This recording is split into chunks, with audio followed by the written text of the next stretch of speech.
İlmeklerin Deryası YouTube kanalıma hoş geldiniz. Evet, bugün sizlerle ördüğümüz çantanın kalan iplerinden güzel mini bir cüzdan yapacağız. Bakın şu şekilde 2 bölmeli. Şurada da bir bölmesi daha var. 3 bölmeli. Bu şekilde çok küçük, minnacık, sevimli bir cüzdan oldu. Çantanızın içerisine kolayca sığabilecek, şu şekilde taşınabilir, gayet şık, kullanışlı bir cüzdan elde ettik. Bakın şu şekilde 2 tane gözü var. Para koymaya, bozuk para koymaya, kart koymaya yeri var. Bu şekilde bakın şöyle kullanışlı, güzel, mini bir çanta oldu. Daha önce ördüğüm ipten kalmıştı bu ipim. Bakın şöyle polyester makrame kullandım ve 4 numara tığ kullandım. Bir de şuradaki kilitten lazım bize. Başka bir şeye ihtiyacımız yok. Bir de dikmek için iğneye lazım. Bu kadar. Dilerseniz başlayalım. Hepinize kolay gelsin. Videomu beğenip yorum yaparsanız, kanalıma da abone olursanız sevinirim. Hepinize kolay gelsin. Evet, cüzdanımıza şöyle zincir çekerek başlıyoruz. Bakın bunu saymıyoruz. Sabitleme zincirimizi saymıyoruz. Buradan sonra 46 tane zincir çekeceğiz. Bakın 1, 2, 3, 4, 5, 6, 7. Bu şekilde 46 tane zincir çekeceğiz. Evet, şu şekilde 46 tane zincirimi çektim. Bakın şimdi şöyle örgümüzü yan çeviriyoruz. Bakın şurada oluşan ilk değil ikinciden başlıyoruz. Bakın şu şekilde sık iğne yapıyoruz. Bakın şurada oluşan bombeliklerden bakın sık iğne yapıyoruz. Tekrar bir sonra bu şekilde sıramızın sonuna kadar 45 tane sık iğne yapıp gelelim. Bakın bu şekilde. Şuralardan alacağız. Şuralardan. Zaten yukarı doğru çevirince gözüküyor. Bu şekilde 45 tane sık iğne yapıp gelelim. Evet, böylelikle sıramın sonuna geldim. Bakın şu şekilde bir zincirimizi çekiyoruz ve örgümüzü çeviriyoruz. Bu şekilde yine sık iğnelerimize devam ediyoruz. Evet, bu şekilde toplam 11 sıra örüp geleceğiz. Sizler de 11 sıra örüp tamamlayın arkadaşlar. Bu şekilde 11 sıra öreceğiz.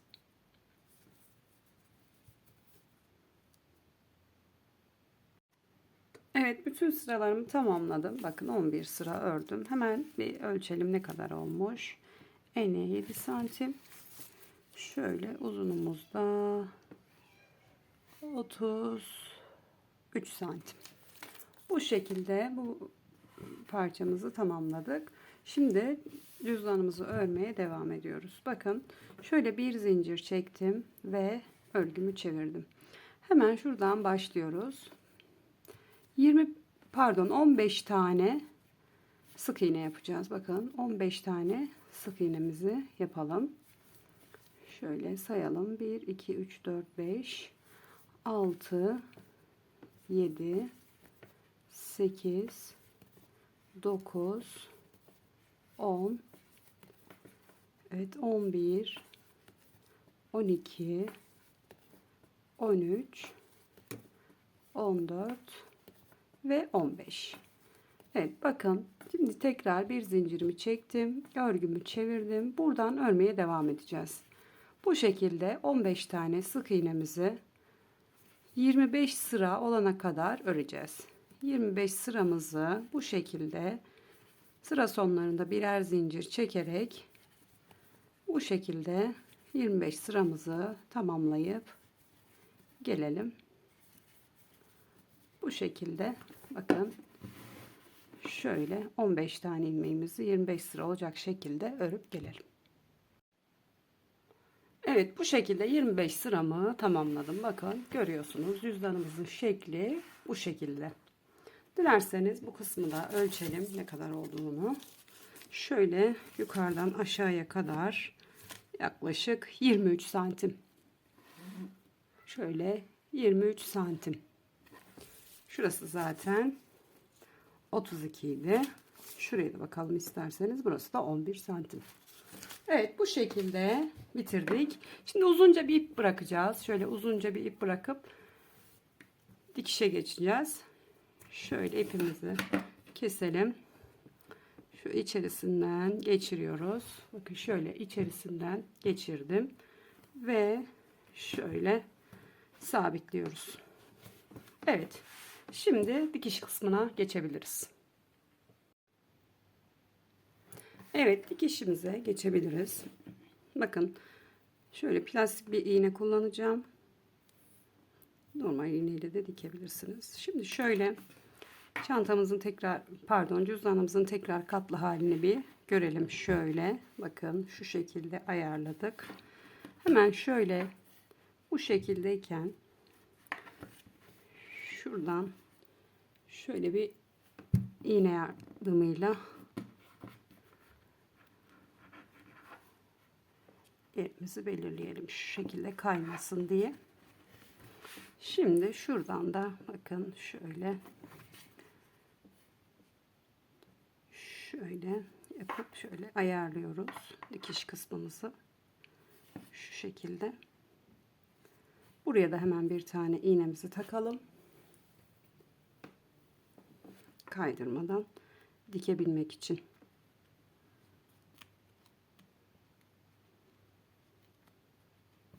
Evet.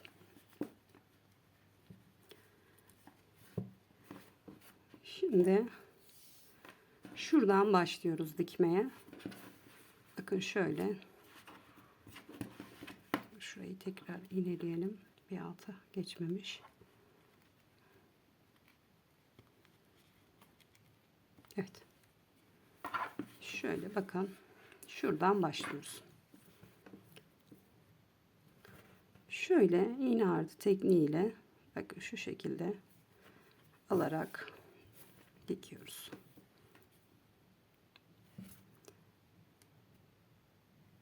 Evet. Cüzdanımızın dikişini bu şekilde yapacağız. Evet. Bakın şöyle.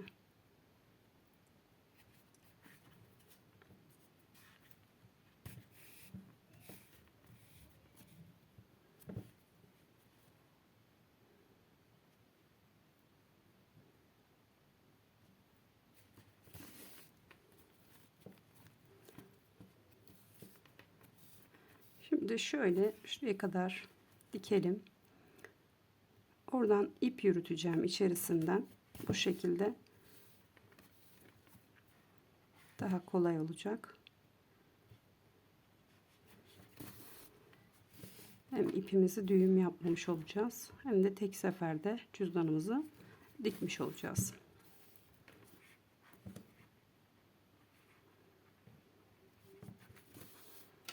Şöyle bakın baş kısma kadar geldim. Burada dilerseniz koparıp ipi tekrardan takabilirsiniz. Düğüm yapabilirsiniz.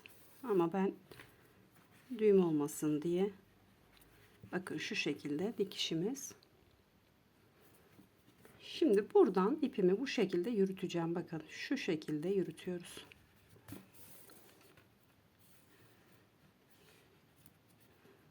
Örgümüzün içerisinden şu şekilde yürütüyoruz. Evet, başa kadar şu şekilde ipimizi yürütelim.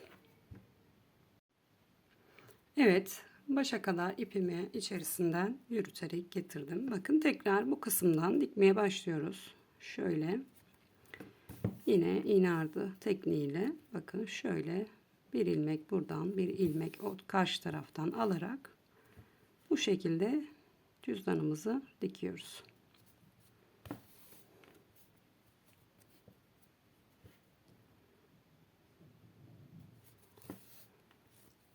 Evet, bu kısmı da şuraya kadar dikelim. Evet, bu kısmında bakın dikişini şu şekilde tamamladım. Böylelikle kapak kısmının dikişi tamamlanmış oldu. Şu iğnemizi çıkarabiliriz. Şimdi şurayı tekrar ayarlayacağım. Sanırım kaydı. Buraya dikkat etmemiz gerekiyor. Bakın şuradan kaymaması lazım. Şurasını düzgün tutmak lazım. Şöyle yapalım. Bir iğne şuradan takacağım. Evet. Şöyle ayarlayalım.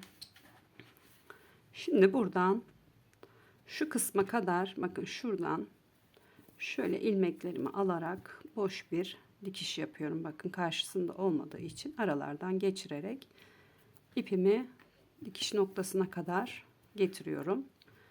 Çok fazla büzmenize gerek yok. Sadece ipi geçirmek için buradan şöyle bakın tekrar. Evet. Bakın geldik şu kısma şimdi. Şuradan bir tane daha alalım. Şimdi devam ediyoruz. Bakın şuradan alıyoruz. Yine bir tane de buradan alarak dikişimize başlıyoruz. Bakın şimdi bu şekilde devam edeceğiz. Şöyle. Dediğim gibi burada dikkat etmeniz gereken nokta kaydırmamanız. İçeridekini de dışarıdakini de güzel ayarlayarak kaydırmamanız lazım. Yoksa cüzdanımız tam dengeli olmayabilir. Şimdi bu şekilde buradan dikiyoruz. Şöyle. Evet.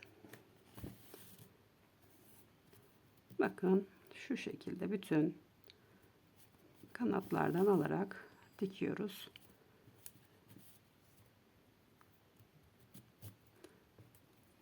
Şöyle.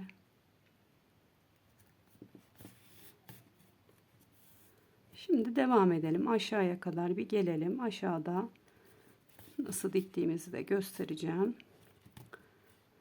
Yavaştan cüzdanımızı bitiriyoruz. Şöyle takıldı.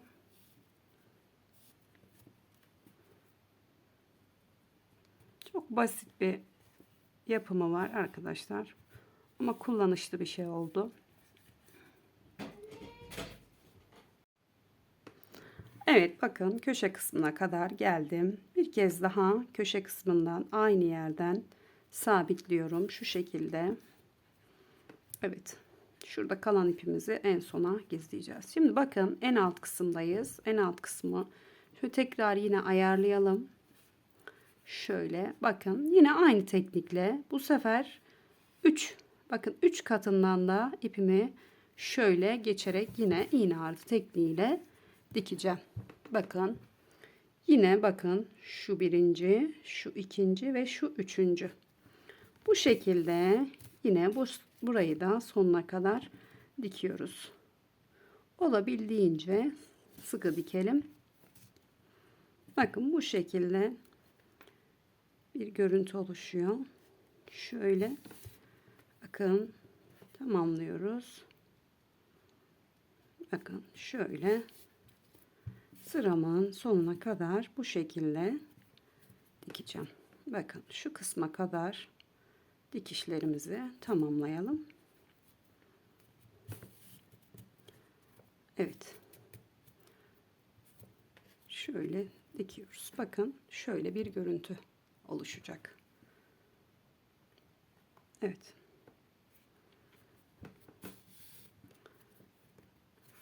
Şu kısma kadar dikip gelelim. Evet bakın köşe kısmına kadar dikişlerimi tamamladım. Bu şekilde. Şimdi burada tekrar yine başlıyoruz. Bakın şöyle aldım. Karşılıklı yine iğne ardı tekniğiyle dikiyoruz. Bakın bir tane buradan alıyoruz. Bir tane buradan alarak dikiyoruz. Şöyle.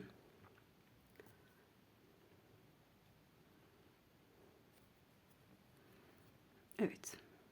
Bir yandan bir diğer karşı taraftan alarak bu şekilde bakın. Tekrar söylüyorum. Dikkat etmeniz gereken nokta parçaları kaydırmamak.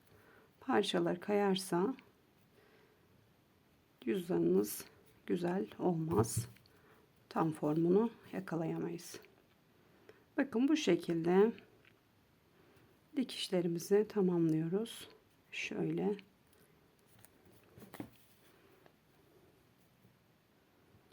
Ve Şuradan da alalım.